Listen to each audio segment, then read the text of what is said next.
Welcome to the Hindu Daily. We begin our deep dive today by examining two giants, China and India.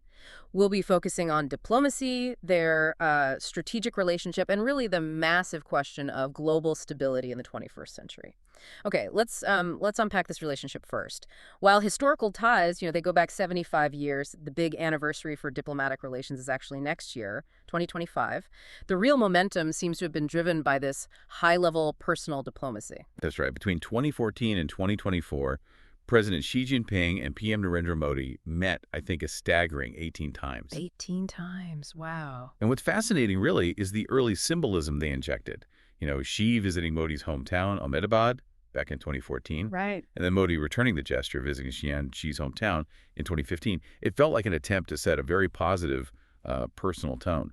Even if, as we know, border tensions have often complicated the broader picture. Exactly. Those tensions are always there in the background. And despite those complications, the diplomacy does continue. The sources we looked at highlight the most recent bilateral meeting that happened just this October 2024 on the sidelines of the 16th BRICS Summit in Kazan. Mm-hmm.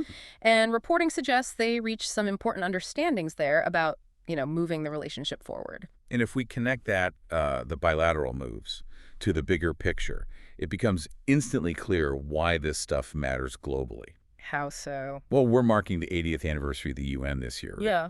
But the current international environment is, frankly, plagued by what the source calls these harmful isms. Isms, like... Unilateralism, protectionism, isolationism, even hegemonism. Yeah. The stated goal, from many corners, is to avoid slipping into what they call the rule of jungle law. Okay, so high stakes. Very high. Yeah. And that's why the 25th Shanghai Cooperation Organization, the SCO Summit in Tianjin, was so heavily watched. Everyone wanted to see what it meant for bilateral relations and, well, global governance itself. So the core message then, coming out of these meetings and emphasized by both leaders, seems to be this idea that they are partners, not rivals. That's the phrase they keep using, yes. And she apparently offered 4 suggestions to kind of operationalize this. Things like strengthening strategic communication, deepening mutual trust. Expanding cooperation and strengthening multilateral coordination. That's right. It's a framework. And Modi seemed to echo that sentiment, noting the relationship is, quote, back on a positive trajectory. And, crucially for confidence building, that peace and stability have been maintained in the border regions. Which is always a key point. And the planned resumption of direct flights, that's a major practical step too. Small, but significant. Right. So this all leads, it seems, to the biggest strategic piece from that Tianjin SCO summit, which was Xi's Global Governance Initiative, the GGI. This sounds like China's detailed proposal for, restructuring global engagement. Precisely. It's China positioning itself as a principled alternative, perhaps, to the Western-led order. It's built on 5 basic tenets. Okay, what are they? First, sovereign equality. The idea that all countries participate as equals, promoting greater democracy in international relations. Okay. Second, upholding the international rule of law, meaning the UN Charter must be applied uniformly, no exceptions. Third, a strong commitment to multilateralism, specifically enhancing the UN's role as the core platform. Makes sense. Fourth, a people-centered approach, prioritizing global well-being through necessary reforms. And fifth, demanding real results. Real results, meaning? Meaning effective governance must solve real problems. And, significantly, that developed countries need to provide resources and take more responsibility. That's certainly comprehensive, but how do these principles, like, say, sovereign equality, actually play out when you still have those ongoing border tensions? Is this framework meant to be, aspirational or a practical guide for today? Well, that's the million-dollar question, isn't it? It's likely both. What ties these 5 points together is China's implicit message. They are prioritizing state sovereignty above all else, pushing back against what they perceive as interference. So it's a doctrinal foundation. Exactly, for their foreign policy, while also attempting to address that global governance deficit that many nations feel exists. Okay, shifting our view now, let's look west, towards Afghanistan. India seems to be strategically positioning itself as a key stabilizing and humanitarian force there. This follows the visit of the acting foreign minister, Amir Khan Muttaqi. Yes, India's objective seems pretty clear. Stabilizing a devastated country, while also projecting its own humanitarian credentials in the region. And the joint statement that came out of that visit, it was quite political, wasn't it? Highly political. The Taliban publicly condemned the Pahalgam attack from April 2025, and importantly, they reiterated that fundamental promise not to allow Afghan territory to be used against India. But that promise, how easy is it for them to actually keep, given the fractured security situation on the ground? Exceptionally difficult. That's the reality. We often hear about internal splits within the Taliban, plus all the external militant groups complicating things. So what are the main difficulties? Well, the complexity is just enormous. Mm-hmm. The UNSC Sanctions Monitoring Committee report, interestingly, it credits the Taliban for some action against ISK, the Islamic State Khorasan. Okay. But, it's a big but, they question Kabul's actual control, especially since the reclusive Supreme Leader, Mullah Hibatullah, is reportedly running a kind of parallel regime from Kandahar. A parallel regime. Yeah, which means centralized command over security is weak. It's fractured. And where does the TTP fit into this? That's the Tehrik-i-Taliban, the Pakistani Taliban. Correct. Sources indicate the TTP leader actually received funds from the Afghan Taliban. Yet, Kabul seems very hesitant to act decisively against the TTP. Why is that? Well, the fear seems to be that acting against the TTP would essentially align them with ISK, who are their bitter enemies. It's a very difficult internal balancing act. So Pakistan's demands for action against the TTP Are often viewed by regional observers as, quote, deliberate propaganda, because Kabul simply lacks the unified capability, or perhaps the political incentive, to act decisively in Pakistan's favor right now. Okay, so if direct security action is really complicated by these internal dynamics, where can India intervene effectively for stability? I see the sources mention infrastructure and narcotics control. Absolutely. Those are key areas. On the narcotics front, the Taliban's drug eradication program has actually been quite successful, but it's mostly brute force, you know. Right. The urgency now is knitting that into proper crop substitution programs, especially as, unfortunately, sources report meth labs are sprouting up across the country. And we're seeing the impact at India's borders. Yes, huge seizures. So a comprehensive training program provided by India's Narcotics Control Bureau could be invaluable there. Real practical help. And then there's the looming water crisis. Reports suggest Kabul could potentially run dry by 2030. That's alarming. It is. And India's offer to build the Shatu Dam on the Kabul River is incredibly relevant here. But that immediately causes alarm bells to ring in Pakistan, doesn't it? I saw reports of a potential 16% drop in river flows downstream. That's right. A significant drop. This is fundamentally a regional problem that needs a regional solution. So what's the proposed solution? Well, the source proposes something quite insightful, integrating the Kabul River into a new, or perhaps revised, Indus River System Treaty. Logically, this could benefit everyone. How so? By stabilizing a water-starved neighbor, Afghanistan, and offering a cooperative framework that Islamabad would find, well, very difficult politically to refuse. It addresses a shared challenge. Beyond these physical needs, what about social stability, particularly the crisis facing women's education? That seems critical. Paramount. Absolutely critical. We know that hardliners replaced leaders who were more supportive of education, like Abdul Baki Haqqani, and that reinforced the restrictions. And India's role, I see they offered scholarships. Yes, India's commitment of 1,000 e-scholarships is a start. But let's be honest, it's nowhere near enough given the scale of the need. So the online option needs expansion. Massively expanded to allow potentially thousands of women access to higher education remotely.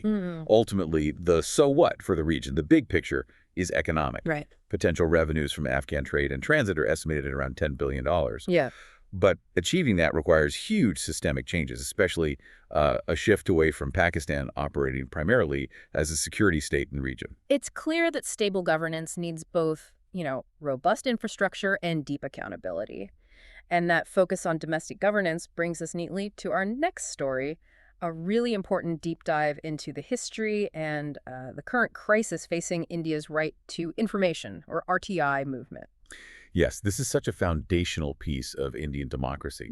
And what's truly remarkable, I think, is that its origin wasn't some top-down law crafted in Delhi. It was a real groundswell movement demanding answers. What was the spark, the actual catalyst? It really dates back to 1996 in Bhilwar, Rajasthan. You had laborers and farmers calling officials to public hearings. They called them John Sunways. People's hearings. Exactly. At the historic Changate, they were demanding records for everything, schoolhouse spending, land allotments. The slogan was just visceral and so effective. Hamara paisa, hamara hisab. Our money, our account. Precisely. We will account for our money. This mass movement led directly to the National RTI Act in 2005. It came from the people. And that grassroots demand for accountability made the act an incredible tool for citizens, especially early on. Can you give us an example of how it worked? Oh, the early impact was immediate and often dramatic. Consider the anecdote shared by the activist Sushila Devi back in 2001. She used RTI records. What did she find? She uncovered that government hospital staff were illegally charging poor snakebite victims for anti-venom doses that should have been free, and also charging mothers 500 rupees after childbirth for services that were supposed to be free. Wow, so what happened when she confronted them? She took the authenticated records, she collected testimonials, and when the hospital staff were confronted with clear, documented evidence, the illicit practice stopped immediately. That's the power of the social audit. Exactly. Enabled by the fear of the RTI penalty, and just as importantly, the movement behind it. Yeah. That arguably was the RTI's golden era. But those days, well, they seem to be fading. The sources detail a pretty significant erosion of the law, starting, it seems, with that 2019 amendment. Yes, that was widely seen as the first major setback. The 2019 amendment essentially centralized power. It gave the union government control over the tenure and salaries of the information commissioners. And those are the appellate posts, right? Where citizens go if their first request is denied. Precisely. So undermining their independence was critical. And this centralization, combined with inaction, created a crisis of vacancies. How bad is that vacancy crisis now? It's critically bad. Currently, the Central Information Commission has, I think, 9 out of 11 posts vacant. And in 2024, 6 state information commissions had no commissioners at all. No commissioner. None. The source notes this means appeals can now take over a year, sometimes much longer, to even be heard. It fundamentally undermines the law's timeliness and its teeth if there's no consequence or it's delayed indefinitely. The deterrent is gone. Pretty much. And compounding this problem is what seems like the most stinging recent threat: the Digital Personal Data Protection Act of 2023. Now, this law was meant to protect user data, but activists see it as a potential body blow to transparency. They do, specifically because of Section 8.1. This section allows government organizations to decline requests for personal information unless a larger public interest is explicitly proven to justify its release. And the fear is how broadly personal information could be defined. Exactly. Activists worry this broad new definition could be weaponized, used to classify even basic expenditure records, things like muster rolls, as personal and therefore confidential. That would make those foundational social audits, like the one Sushila Devi conducted, practically impossible. We saw the heartbreaking human cost of this erosion, this delay, at the recent RTI Mela, the story of Sumi Devi. That's a really stark example. It really is. She fought for years, using RTI, just to get her subsidized house cleared under the PM Awas Yojana. She died at 84, shortly after the foundation stone was finally laid, but before the house she fought so hard for was actually built. A delayed right is a denied right. It absolutely illustrates that. So what's the future outlook here? Is there any hope for, say, a judicial challenge to this Data Protection Act's impact on RTI? Well, the critical point right now is that the 2023 DPDP Act amendment related to RTI hasn't yet been formally notified and enforced. Ah, okay, so there's a window. Potentially. Legal opinion, specifically cited from Justice A.P. Shah, suggests there is good scope for activists to challenge it legally before it fully takes effect. And the movement itself? Well, as co-founder Nikhil Day put it, and it's a final hopeful thought perhaps, this is a movement with a life of its own. An amendment can't stop it. The spirit persists. Okay, our next deep dive takes us south to Karnataka. And here, policy statements and actual conservation actions seem to be locked in a kind of direct conflict. It feels like a huge contradiction. That's absolutely the central tension running through the source material we looked at. You have the Minister for Forests, Ecology and Environment, Eshwarbi Khandre, stating quite eloquently, if there are forests, there is a future, which sounds great. But the state's policy decisions often appear to contradict this philosophy almost daily. Let's start with case study 1, the Sharavathi Pumped Storage Project. This is a big one, a 2,000 milliW hydroelectric facility. What's the ecological cost of this particular push for renewable energy? Well, the ecological cost here is steep and very specific. It requires diverting about 42.5 hectares of forest land, and crucially, it's located right inside the Sharavathi Valley Lion-Tailed Macaque Wildlife Sanctuary, Which is a biodiversity hotspot. a globally significant one. This project directly threatens an estimated 700 lion-tailed macaques. These are among the world's rarest primates. And there's pushback. Yes, activists under the banner Parisarakagi Navu are opposing it strongly. Their argument is basically that not all projects labeled renewable are actually ecologically sound, especially if they involve destroying primary forests like this. And this isn't just an isolated case, is it? The source talks about habitat fragmentation being a massive threat, giving examples like those mini hydel projects proposed within the Kaveri Wildlife Sanctuary. Exactly. Individually, the land diversion for any hydel project might look small on paper, but collectively, these projects block wildlife corridors, they impede movement, they fragment habitats. And that habitat fragmentation has immediate and often deadly consequences. We see this in the escalating human-wildlife conflict, or HWC statistics. Absolutely. The connection is direct. We've seen tragically 6 tiger deaths recently, 5 in June, 1 just this October 2025, all linked directly to retaliatory killings by humans after conflict incidents. That is shocking. Can you give us a sense of the scale of this problem in sheer numbers? The official data is sobering. For 2024-25, there were 35,580 conflict claims raised across Karnataka. 35,000. Yes. And within that, over 22,000 cases were related to elephant attacks alone. That vast number directly reflects the diminishing forest cover. It's now down to about 21.2% of the state's geographical area, down from over 22.6% just back in 2018-19. And yet the government continues clearing forest land at what seems like an alarming rate. Yes. The sheer volume of diversion is staggering. Up to March 31, 2024, official figures show 807 projects were cleared, diverting over 32,400 hectares. That's over 80,000 acres of forest land for non-forestry purposes. Mining, roads, railways, transmission lines, the lot.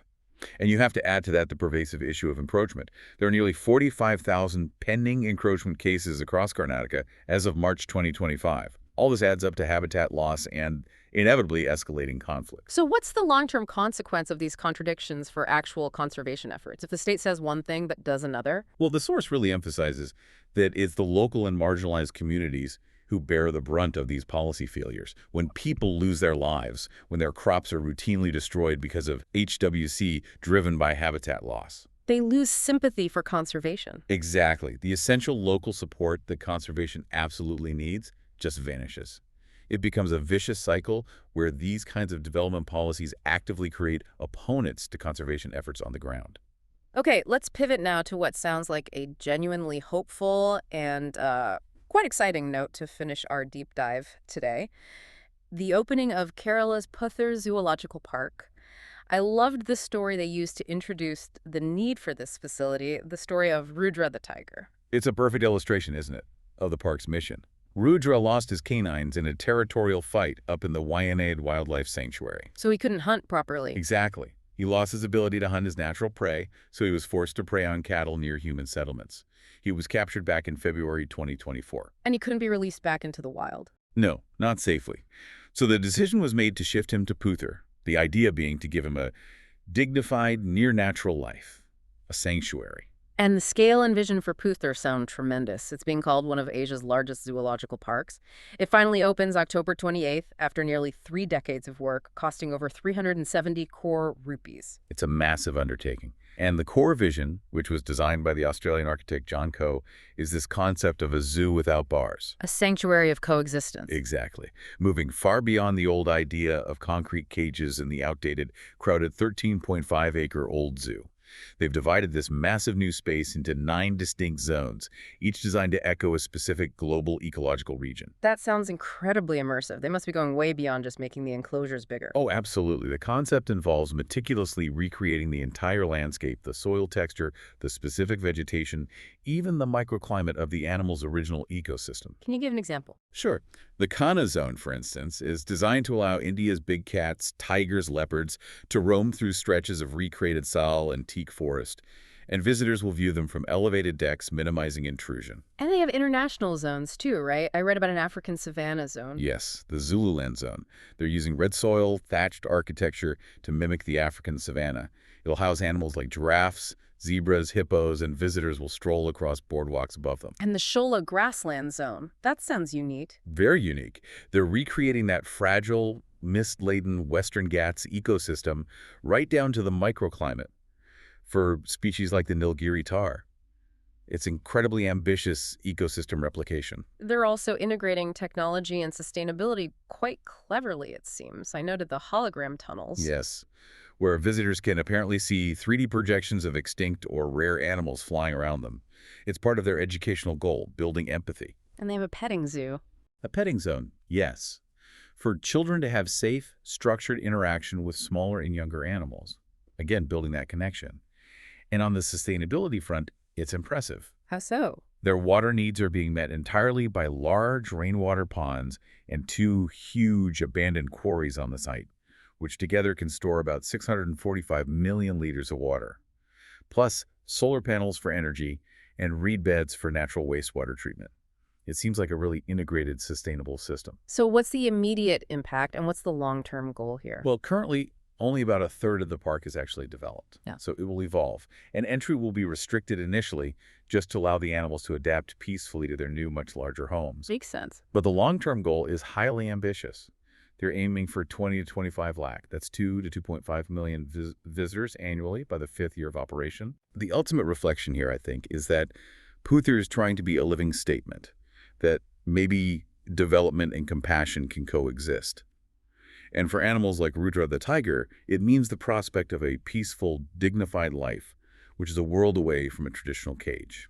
That's certainly a powerful note to end our exploration today. We've journeyed through massive policy issues, global governance, domestic accountability, environmental conservation conflicts.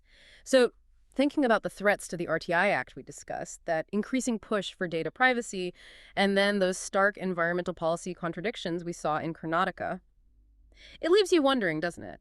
How can the ordinary citizen best balance their fundamental right to knowledge, that need for Hamar Hisab, our account with the ever-increasing demand for infrastructure development, and sometimes opaque bureaucratic control? That's perhaps our thought for you to carry forward today. Thank you for listening. If you want to provide suggestions, please contact on the Twitter handle given in the episode description. As always, we're eager to hear what our listeners want to be informed about. We wish you a great day.